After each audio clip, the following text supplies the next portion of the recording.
Kwingineko, shirika la afya la AMREF Afrika hapa nchini leo lilizindua rasmi mpango mkakati wake wa kabambe wa mwaka 2023, mikakati ambayo itakayotoa mwongozo katika utoaji wa huduma zao. Miongoni mwa mikakati hiyo ni ufanikishaji wa sekta ya afya nchini katika utoaji na upatikanaji wa huduma za afya kote nchini hadi mashinani.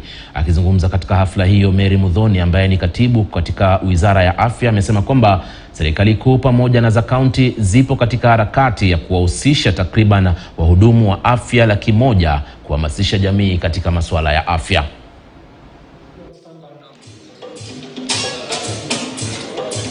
Asante sana.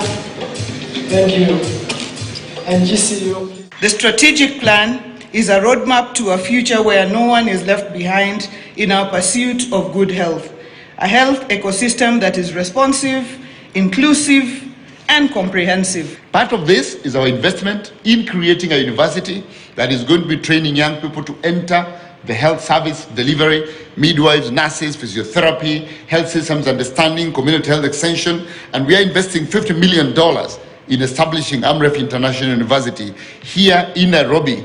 We can all appreciate the most present day's challenges in the health ecosystem are becoming increasingly interrelated and multifaceted, from the effects of the climate crisis on population health, to the impact of low household income and the education inequities, and the growing dual burden of communicable and non-communicable diseases. The government is committed to ensuring the availability of quality health products and technologies at all levels of the health system.